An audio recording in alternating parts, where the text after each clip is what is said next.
Glória a Deus. Meus irmãos, eu saúdo a todos com a paz do Senhor. Vocês estão bem? Coisa boa estarmos reunidos na presença do nosso Senhor. Por gentileza, abra sua Bíblia comigo, livro de Atos dos Apóstolos, capítulo de número 16, a partir do versículo 16. Atos dos Apóstolos, capítulo 16, a partir do versículo 16. Enquanto você localiza o texto sagrado, eu quero nessa noite expressar minha gratidão em estar com vocês aqui, tendo essa oportunidade honrosa de estar ministrando uma palavra ao coração de cada um de vocês. Eu quero louvar a Deus pela vida do nosso pastor presidente, pastor e doutor Elias Cardoso. Que Deus abençoe a vida dele, da família dele. Quero louvar a Deus pelos pastores que nos receberam, pastor Joãoville, pastor Jeremias. Que Deus abençoe os senhores. Eu trago saudações essa noite do meu pastor regional, pastor Orlando, da nossa regional Parada de Taipas. E saudações também do meu pastor setorial, pastor Leandro. Quantos recebem saudações de meus pastores? Diga amém. Já foi apresentado aqui, mas eu estou acompanhado da minha esposa, que está ali com a nossa tribo. 4 crianças, a gente está montando uma tribo, irmãos. Está do meu lado, está sempre intercedendo pela minha vida. Que Deus abençoe a vida dela, dos meus amigos Cid Nelson, Vanessa, que também estão conosco. É um prazer estar com vocês. Livro de Atos, capítulo 16, versículo 16. Quem achou, diga amém. Certo dia, enquanto íamos ao lugar de oração, veio ao nosso encontro uma escrava possuída por um espírito, pelo qual ela predizia o futuro. Com suas adivinhações, ganhava muito dinheiro para seus senhores. Ela seguia Paulo e a nós, gritando: estes homens são servos do Deus Altíssimo, e vieram anunciar como vocês podem ser salvos. Isso continuou por vários dias, até que Paulo, indignado, se voltou e disse ao espírito dentro da jovem: eu ordeno em nome de Jesus Cristo que saia dela. E no mesmo instante, o espírito a deixou. Versículo de número 25. Por volta da meia-noite, Paulo e Silas oravam e cantavam hinos a Deus. E os outros presos ouviam. De repente, houve um forte terremoto e até os alicerces da prisão foram sacudidos. No mesmo instante, todas as portas se abriram e as correntes de todos os presos se soltaram. Versículo de número 31. Eles responderam: creia no Senhor Jesus e serás salvo tu e a tua casa. Você crê nessa palavra? Então se assente glorificando ao nome do nosso Senhor Jesus Cristo. Certamente em algum período da caminhada cristã ou não cristã, você já deve ter parado para fazer alguns questionamentos ao Senhor. Questionamentos que são normais quando nós atingimos algum nível de maturidade e passamos a olhar a vida com outros olhos.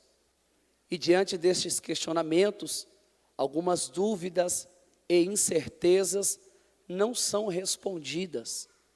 Um dos maiores questionamentos feito pelo ser humano é o porquê tanto sofrimento assolando a humanidade. Você já deve ter se perguntado por que Deus permite tanto sofrimento, tanta dor, tanta angústia, tanta morte, tanta fome. E quando você passa a analisar o sofrimento em um ponto de vista antropocêntrico, Deus passa a receber a culpa de todo o sofrimento que assola a humanidade.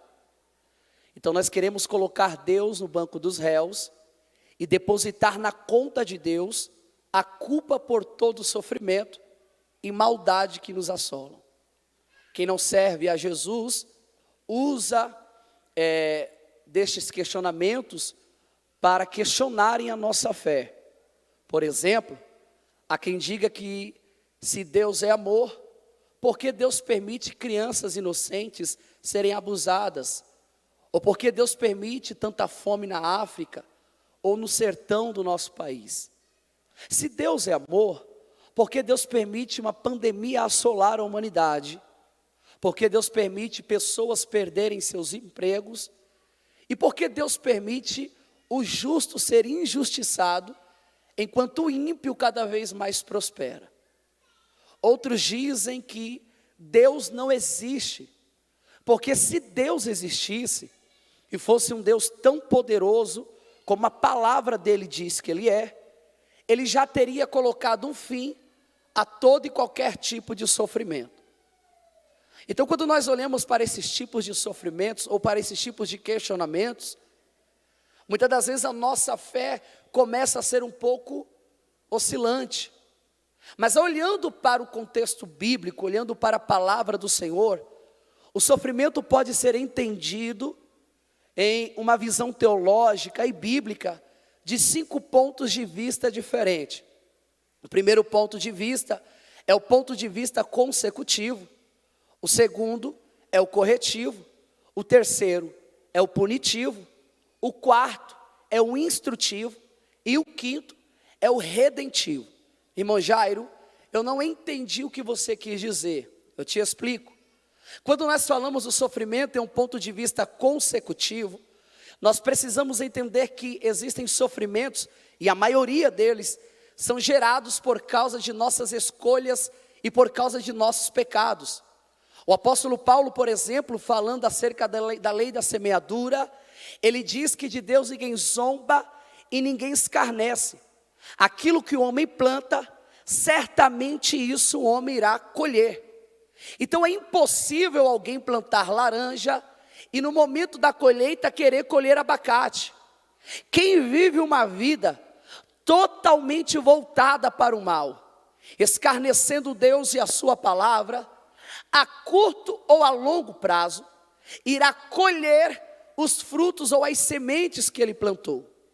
Quem vive uma vida de obediência, de temor a Deus, de santidade na presença dele, a curto ou a longo prazo, também irá colher aquilo que planta. Então o resultado da colheita depende da qualidade da semente. E eu não posso colocar a culpa em Deus quando eu sou responsável por escolher a semente que planto. Então Deus permite que eu e você escolha a semente. Só que Deus é tão justo que nos obriga a colhermos aquilo que plantamos. Então eu não posso questionar a soberania de Deus, o poder de Deus, quando eu escolho andar em uma direção oposta aos propósitos que Deus estabeleceu para a minha vida. Deus deixou claro a Moisés, dizendo ao povo, que se o povo obedecesse a sua lei, que se o povo temesse a ele, e não se apartassem de seu caminho, Deus iria ordenar as bênçãos, a tal ponto que o povo não correria atrás delas, elas que correriam atrás do povo, porque a bênção conhece CEP, a bênção conhece endereço, e a bênção conhece a casa que você mora. Então quem vive uma vida de princípios, obedecendo os preceitos ou os princípios éticos e morais que Deus estabeleceu para o seu povo, vive uma vida de provisão, vive uma vida de milagre, vive uma vida de resposta.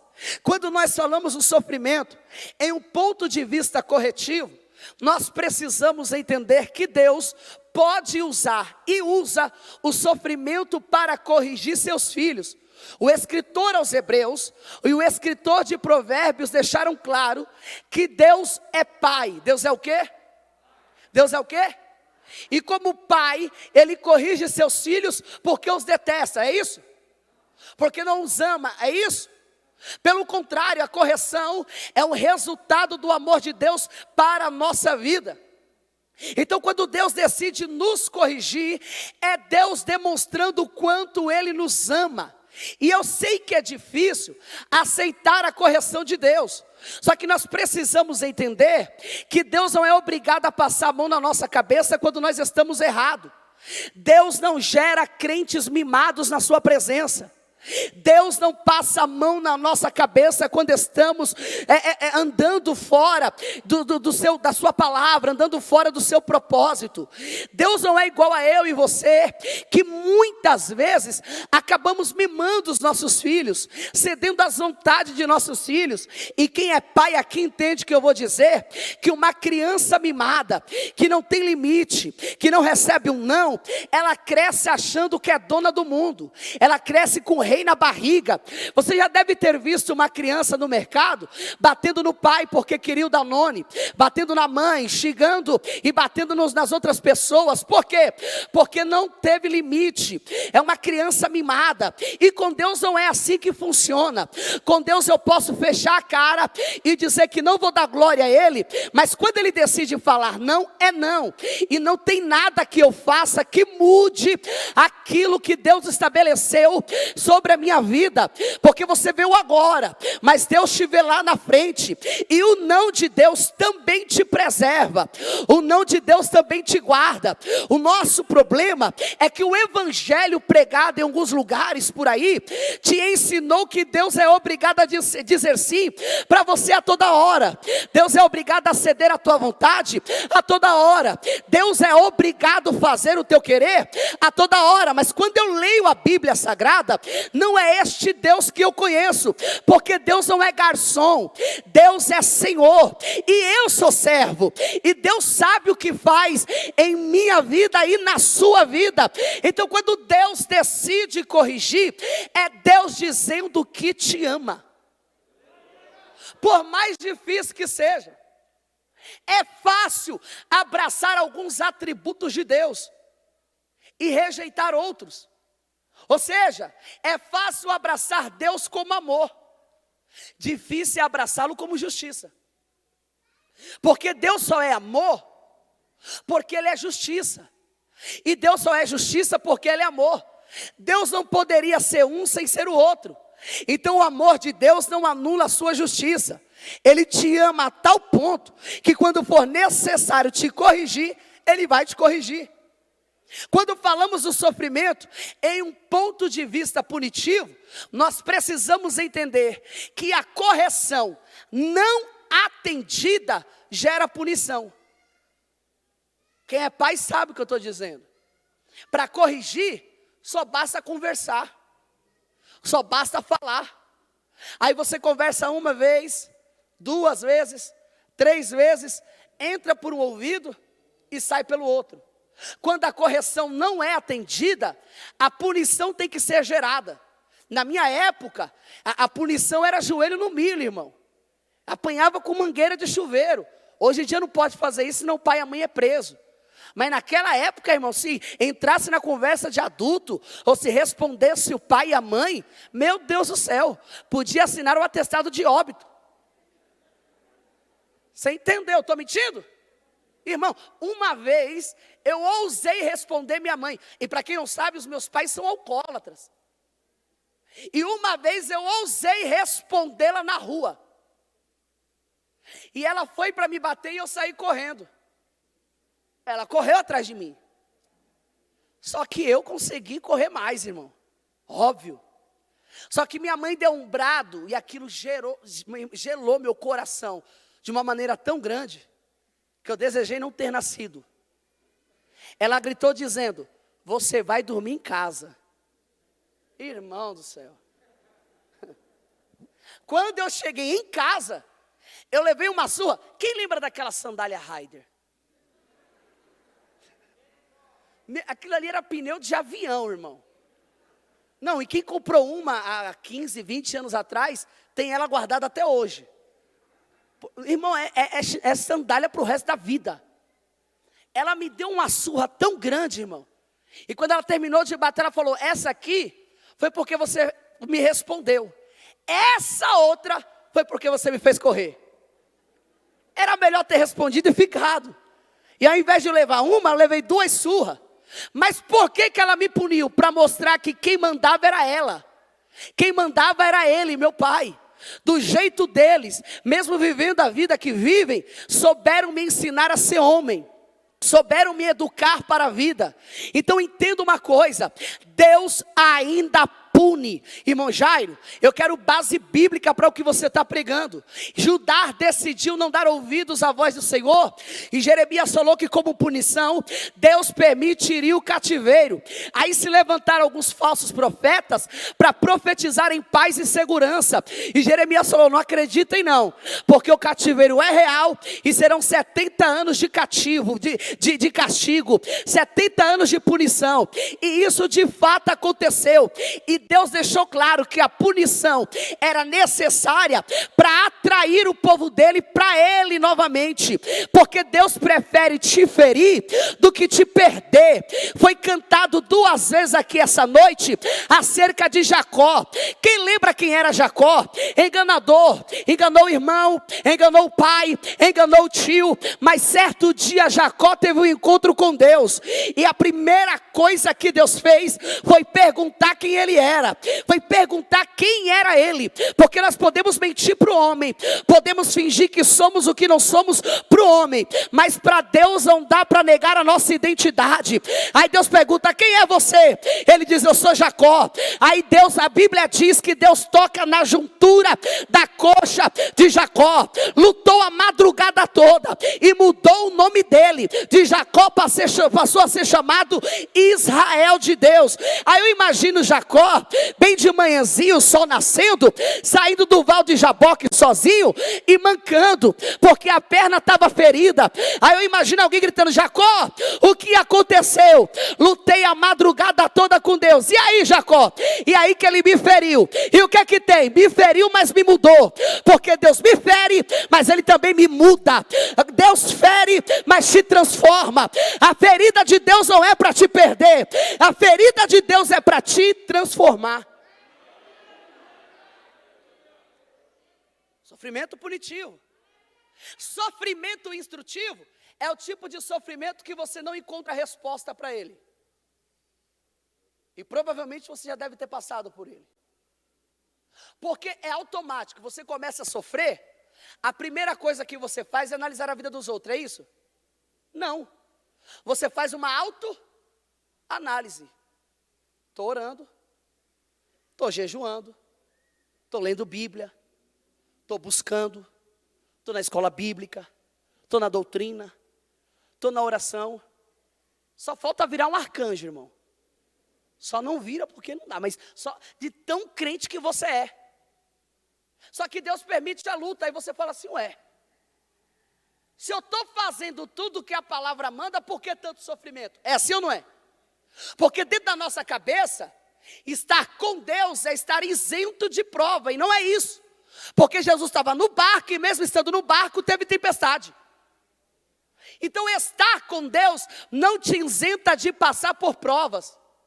O sofrimento instrutivo é permitido por Deus para que Ele possa revelar facetas do seu caráter à sua criação. Porque ninguém conhece Deus sorrindo. Ninguém conhece Deus no conforto. Ninguém conhece Deus viciado em Netflix, viciado em rede social. Só tem um jeito de conhecer Deus: pagando um preço na presença dEle. E não é preço pela salvação, porque a salvação já foi paga. É preço para conhecê-lo.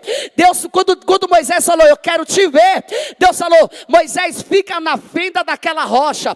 Fenda da rocha fala de lugar apertado, fala de lugar estreito. Deus estava dizendo para Moisés: Moisés, só tem uma maneira de eu me revelar a você: se você estiver disposto a passar pelo estreito. E isso é difícil, irmão. Você acha que é fácil ter uma vida com Ele? Viver uma vida mais ou menos é fácil para qualquer um. Agora, ter uma vida de entrega e renúncia. Jesus deixou claro que a me seguir, pega a cruz de vocês. Porque evangelho é sofrimento. Aí alguém diz assim: ó, agora é só vitória. Não é não, irmão, é luta também. Entrando em guerra, lutando, limpando a espada, entrando em guerra, lutando, limpando a espada, entrando em guerra, lutando e limpando a espada. Por quê? Porque o nosso descanso, a Bíblia diz, não sou eu, a Bíblia diz que o nosso descanso não é aqui na terra, a Bíblia diz que o nosso descanso é no céu. Então, quando eu estiver aqui, eu sou forasteiro, eu sou peregrino, eu sou apenas um viajante. Por quê? Porque eu estou rumo a Canaã, eu não descanso aqui. No dia que Davi decidiu ficar em casa sem ir para a guerra, você viu o estrago que ele fez na vida dele. Crente não nasceu para ficar acomodado, crente nasceu para estar no campo de peleja, guerreando e lutando com Deus. Sofrimento instrutivo é o sofrimento que Deus usa para se revelar a você. Você quer ver só? A maioria acha que sofrimento é só causa de pecado, e não é assim. Os judeus acreditavam que quando alguém nascia com algum tipo de enfermidade, era porque Deus tinha o amaldiçoado. Por exemplo, Jesus estava com seus discípulos, e os discípulos olharam para Jesus e falaram: Senhor, quem pecou? Ele ou os pais? Estava falando acerca do cego. Você lembra dessa passagem? Foi isso que eles perguntaram, sim ou não? Perceba que eles não querem uma resposta. Eles querem que Jesus escolha a resposta que eles já estão dando. Porque eles dizem, é pecado. Se não é dele, é dos pais. Aí Jesus quebra as pernas dos discípulos e dá uma terceira resposta. E qual era a terceira resposta? A resposta que eles não tinham. Jesus fala, não foi nem ele e nem os pais. Então por que ele nasceu assim? É simples. Ele nasceu assim e viveu assim até o dia de hoje, para que hoje o nome do meu pai... irmão, você não entendeu que Deus pode usar esse sofrimento para o nome dele ser glorificado na tua vida? Não, deixa falar, deixa alguém criticar, falar, está no pecado, confessa, igual os amigos de Jó. Mas você sabe quem você é, você sabe da vida que você tem com Deus, você sabe da intimidade que você tem com Ele. Então deixa falarem, deixa criticarem, porque Deus vai usar todo este sofrimento para o nome dele ser glorificado. O texto diz que Jesus falou, hoje o nome do meu Pai vai ser glorificado. Possa ser hoje que Deus mude essa situação, pode ser hoje que Deus faça alguma coisa na tua casa, que Deus faça alguma coisa na tua vida. Você crê no que eu estou pregando? Levante a mão e adore a Ele. Ô Jesus, o seu amigo, a quem o Senhor tanto ama, está enfermo e mandaram buscar o Senhor. A Bíblia diz que Jesus olha para o mensageiro e fala assim, diga para eles que a doença não é para a morte, a doença é para vida. O mensageiro volta feliz, porque a responsabilidade dele é apenas entregar a mensagem. E dentro dele, o que ele está pensando? Se Jesus falou que não é para a morte, mas é para o nome do Pai dele ser glorificado, e o nome dele ser glorificado, Lázaro não morre. Então eu imagino ele chegando na aldeia dizendo assim, alguém perguntando, e aí? Encontrou Jesus? Encontrei. E o que ele falou? Mandou dizer que Lázaro não vai morrer. Imagina a cara dele quando alguém brada, Lázaro morreu. Foi isso que Jesus falou? Que Lázaro não ia morrer? Jesus falou que a enfermidade não era para a morte. Jesus falou que a enfermidade era para o nome do Pai dele e para o nome dele ser glorificado. Lázaro morre, porque na agenda de Deus, Lázaro tinha que morrer. Então Jesus chegando 4 dias antes, 4 dias depois, não ia mudar em nada, porque Lázaro tinha que morrer.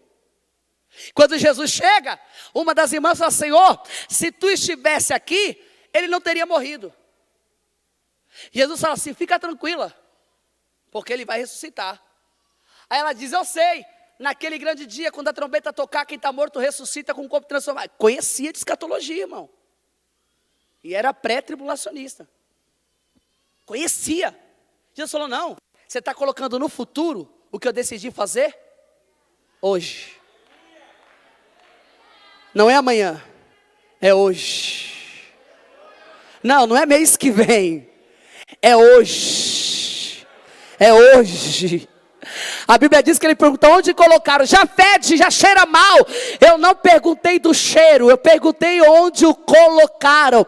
Irmãos, eu não sei você, mas eu acredito que Lázaro não ressuscitou quando Jesus o chamou. Eu creio que Lázaro já estava vivo quando ele chega. Por quê quando ele chama? Por quê? Preste atenção. Ele manda tirar a pedra e ele dá um brado. Só que antes de fazer isso, ele faz uma oração. E ele ora ao seu. E no momento da oração ele fala: Pai, mostra que tu és Deus. Glorifica teu nome aqui. Tem alguém duvidando que tu és. E eu imagino que enquanto Jesus ora fora do túmulo, o Espírito entra dentro do túmulo. Por quê? Porque se Lázaro tivesse vivo quando Jesus o chama, morto, quando Jesus o chama, o certo seria: Lázaro, ressuscita e agora vem para fora. Mas não é isso que o texto diz. O texto diz que ele só dá um brado: Lázaro, vem para fora. Parece que Lázaro já estava esperando, porque enquanto você ora, o Espírito trabalha. Enquanto você intercede, o Espírito dá vida. Enquanto você clama aqui, o Espírito entra dentro da tua casa, liberta teu marido cachaceiro, liberta os teus filhos das drogas. O Espírito de Deus trabalha por aqueles que oram e confiam em Deus. Sofrimento instrutivo. Dentro da tempestade, Jesus está ensinando os seus discípulos a confiarem nele. Amém? Então, irmão, o sofrimento não é para a tua morte. Não quer sofrer? Então você está no lugar errado. Porque crente sofre, irmão. Sofre ou não sofre? É tanta luta, que às vezes você fala assim: meu Deus do céu. Não tem mais de onde vir luta. Aí até cachorro na rua te persegue. É ou não é? Aí você fala: meu Deus, o cão está furioso. E está mesmo. De tanta prova que passa, de tanta luta que enfrenta. Mas isso é normal na vida de um crente. E Paulo deixa claro que a tribulação presente não pode ser comparada com o peso da glória que há de ser revelada para nós lá na frente.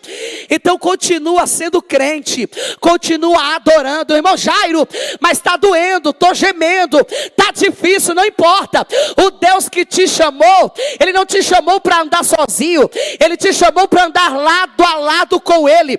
O nosso irmão deu uma saudação e ele falou: no mundo tereis aflições, mas tem de bom ânimo. Por quê? Porque o nosso Jesus já venceu o mundo. Então você precisa crer que Ele está do seu lado. Sofrimento redentivo é o tipo de sofrimento que alguém passa por outra pessoa. Então, teologicamente, esse tipo de sofrimento é chamado de sofrimento redentivo. É a mãe que chora por um filho. É o filho que chora pelo pai, pela mãe. É a mulher que chora pelo marido. É a igreja de Cristo que chora pelas almas. O maior exemplo de sofrimento redentivo em toda a Bíblia Sagrada é o do nosso Senhor Jesus Cristo. Isaías capítulo 53 diz que Ele era homem de dores, homem de muitos sofrimentos. Então Jesus sabia o que era sofrer, e o sofrimento de Jesus não era consequência de pecado, não era correção e nem punição do Pai. Isaías fala que nós achávamos que Deus estava o punindo, quando na verdade Ele estava passando por tudo aquilo por causa da minha e da sua transgressão, por causa de nossos pecados. Sofrimento redentivo. E é isso que Paulo e Silas estão enfrentando em Filipos. Porque o texto diz que Paulo recebe uma visão de um homem gritando e falando para ele: atravessa a Macedônia e ajuda-nos. Paulo então entende que Deus está guiando eles para aquela direção. E quando eles chegam ali, a Bíblia diz que logo, rapidamente, eles procuram um lugar para orar. Lugar para quê? Para orar. Lídia se converte, a casa dela se converte. E no versículo 16 diz que novamente Paulo e sua comitiva procuravam um lugar propício para orar. Porque é a oração que faz acontecer, irmão. A oração faz a diferença. O texto sagrado diz que uma moça que era perturbada por um espírito maligno, olha para Paulo e Silas e começa a gritar: eis aí homens de Deus, homens cheios, usados, homens que Deus levantou para mostrar a vocês o caminho da salvação. Aí a Bíblia diz que Paulo se incomoda. Mas vamos fazer uma análise.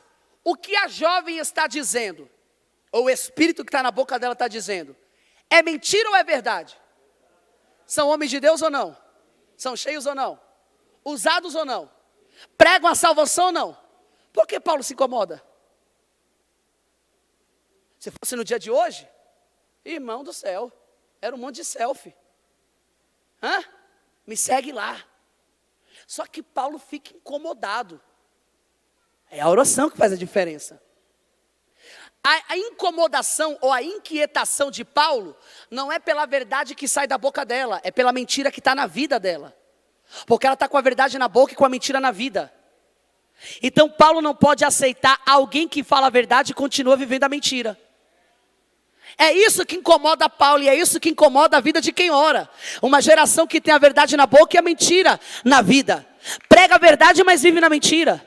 Canta a verdade, mas continua no adultério. Fala da verdade, mas continua fofoqueiro, continua caloteiro. Irmão Jairo, eu paguei, não. Se comprou na cantina da igreja e não pagou, é calote do mesmo jeito. Continua fornicando, continua mentindo, continua fazendo um monte de coisa.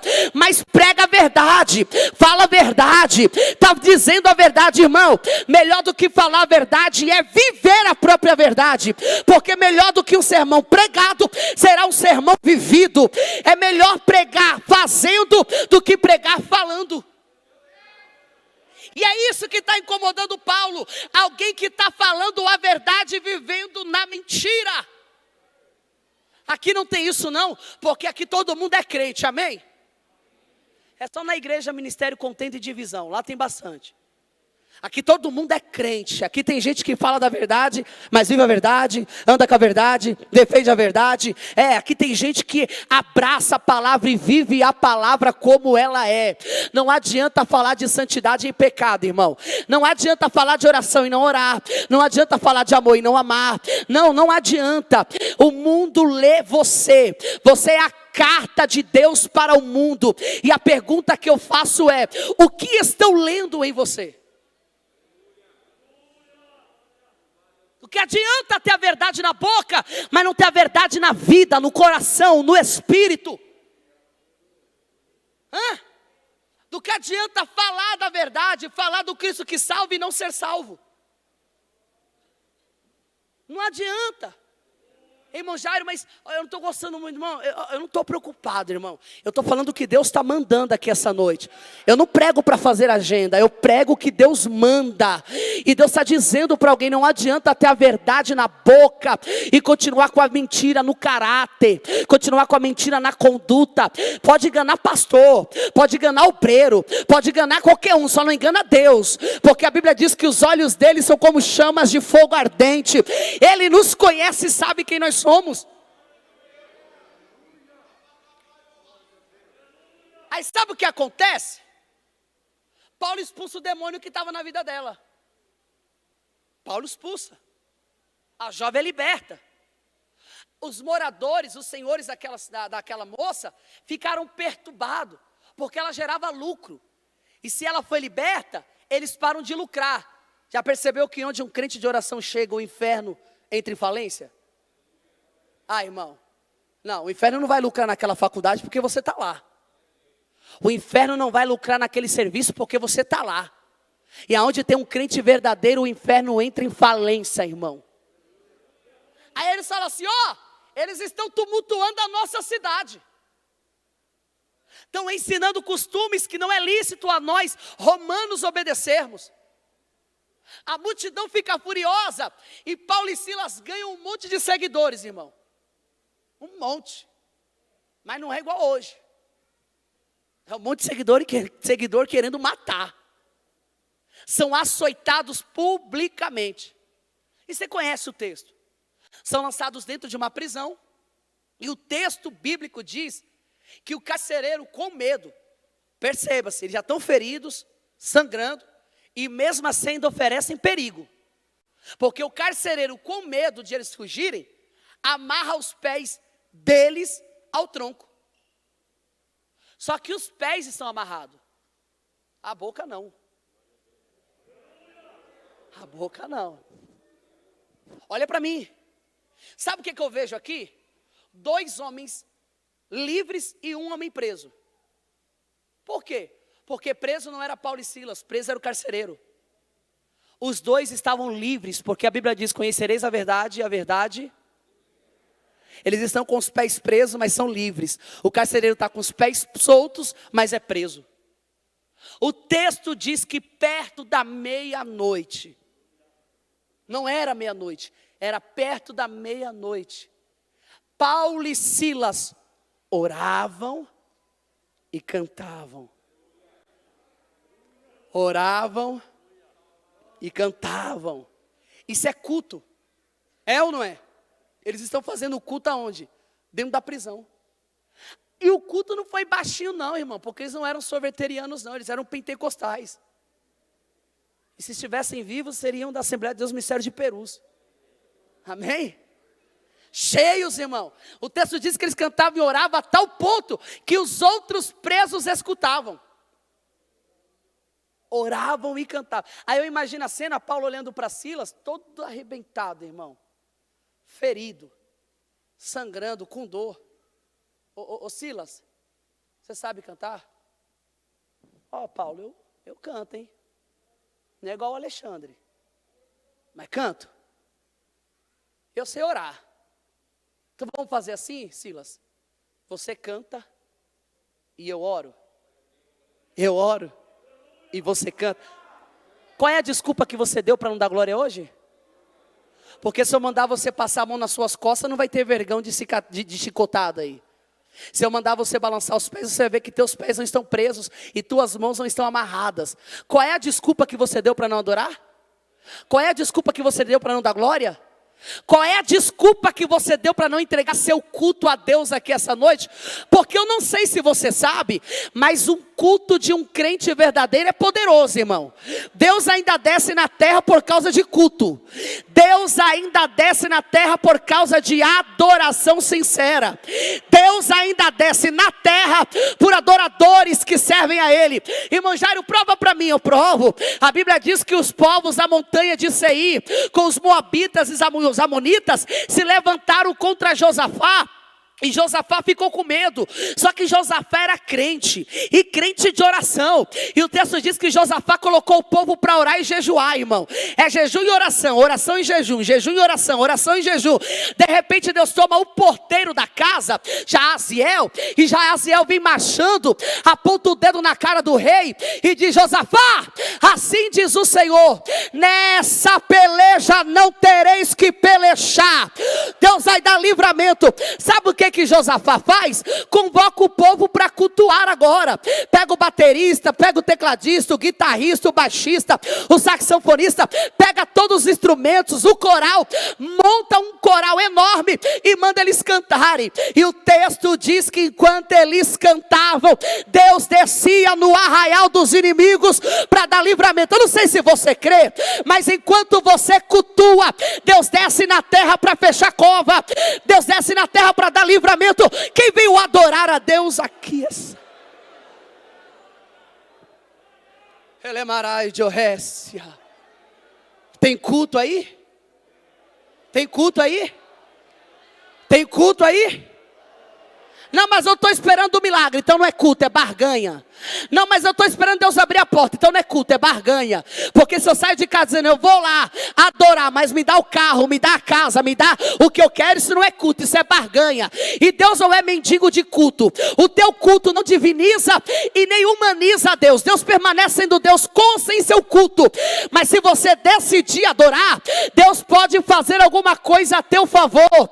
O que eu vivo não pode influenciar no culto que eu ofereço, mas o culto que eu ofereço pode influenciar naquilo que eu vivo. Enquanto você adora, Deus faz.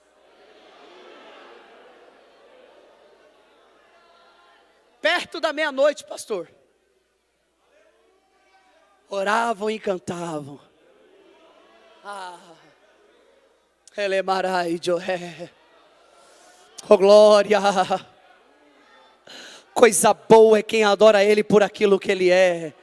Sabe qual é a maior raiva do diabo, irmão? É que você está desempregado, às vezes na prova, na luta, debaixo de calúnia, debaixo de humilhação, está vivendo algo terrível, e quando dá o horário do culto, você se arruma e sai de casa dizendo: vou adorar meu Deus, vou exaltar meu Deus. Pandemia assolando a humanidade, todo mundo desesperado, e os crentes preocupados, porque queria só adorar a Deus. Desemprego acontecendo, morte acontecendo, e crente, se não dá para adorar aqui, a gente adora na praça, adora no monte, adora no hospital, adora em casa, mas não vamos deixar de adorá-lo. Você pode exaltar o Deus que você serve, porque Ele te salvou e te comprou por um alto preço. Aí o texto diz: e de repente,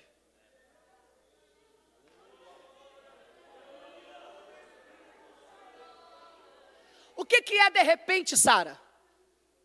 De repente é algo que eu não espero. De repente, aconteceu, você não esperava. Amém? Estou mentindo? De repente você está andando na rua e tropeça. Opa, de repente a porta fecha. De repente a doença vem. De repente o amigo vai embora. De repente a crise chega. Isso é de repente, é algo que você não... Se de repente é algo que eu não espero, o texto está deixando claro para mim e para você que a adoração de Paulo e a adoração de Silas não era esperando algo em troca. Eles decidiram adorar por adorar. Estamos sangrando, mas vamos adorar. Estamos feridos, mas vamos adorar. Irmão, eu imagino Deus lá em cima dizendo: como é que é? Os camaradas estão feridos, machucados, e ainda estão adorando. Não dá para ficar de braço cruzado, não. Não dá.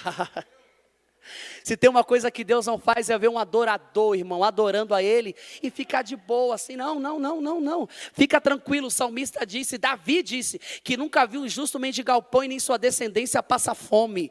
Pode ficar tranquilo, porque o Deus que você adora, Ele não ouve o seu culto, Ele cheira. Você ouve culto, você vê culto, mas Deus cheira culto. Pregador, você está falando heresia. Longe de mim falar heresia em cima deste altar, irmão. Deus não ouve e não vê. Deus primeiro cheira o culto. O salmista disse: suba as minhas orações como cheiro suave as tuas. Quando o sacrifício era feito, Deus cheirava o sacrifício. Se o cheiro fosse bom, Deus respondia. Então o culto não depende daquilo que Deus ouve, depende daquilo que eu estou cheirando. Porque não adianta ter uma voz bonita e continuar sendo soberbo. Não adianta falar grego e hebraico e continuar sendo mentiroso. Tu pode fazer bonito, mas se não cheirar bem. Irmão Jair, que cheiro que eu tenho que ter? O bom perfume de Cristo. Quando Deus se levanta para cheirar e sente o aroma de Cristo subindo através da minha e da sua vida, Deus se levanta para trabalhar e para agir ao nosso favor. Posso colocar a igreja de pé, pastor? Com a permissão dos nossos pastores, se coloque sobre seus pés.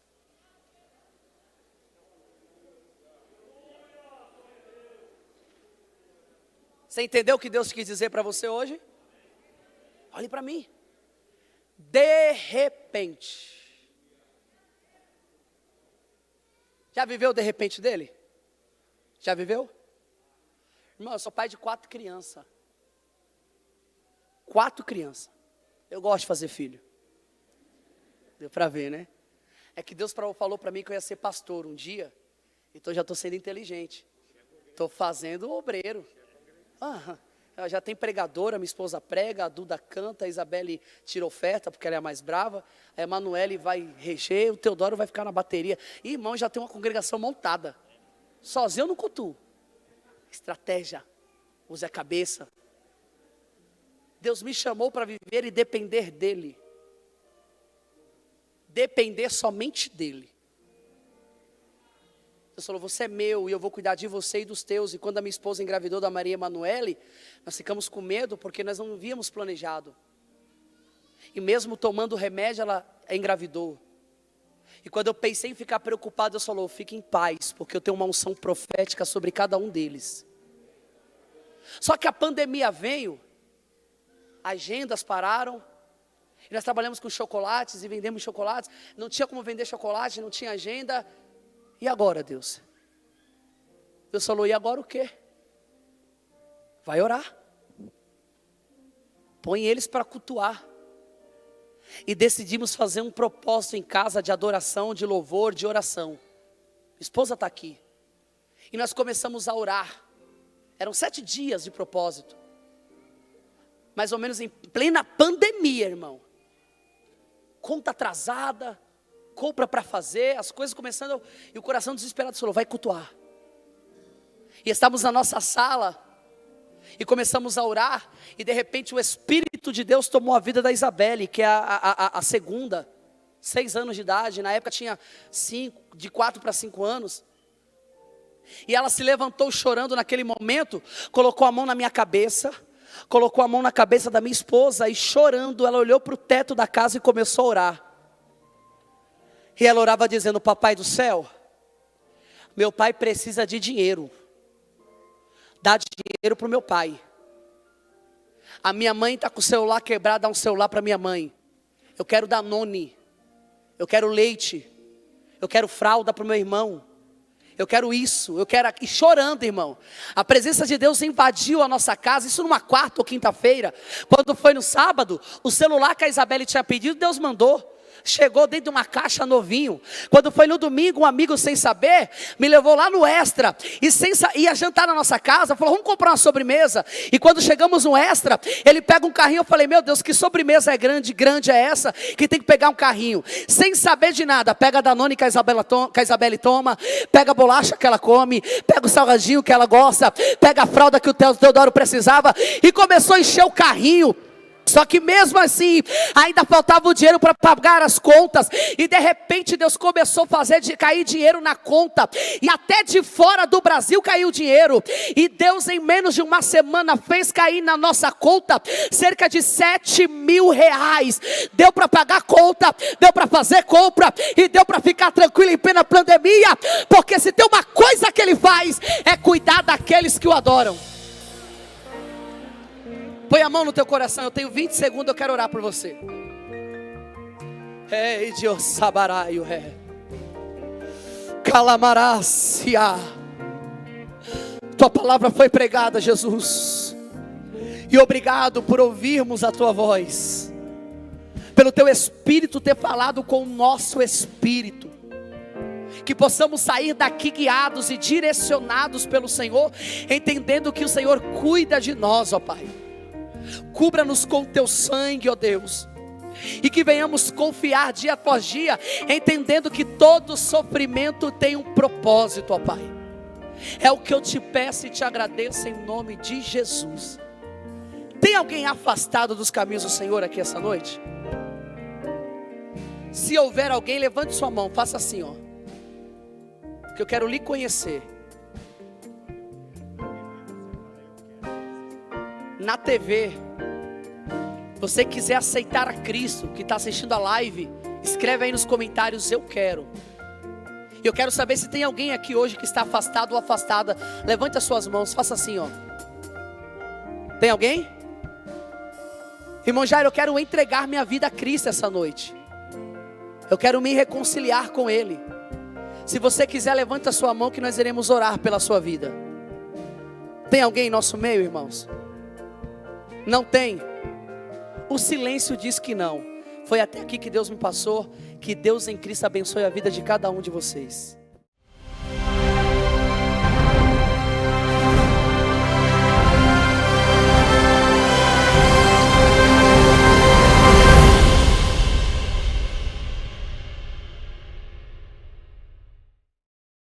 AD Perus, desde 1947, abençoando o Brasil.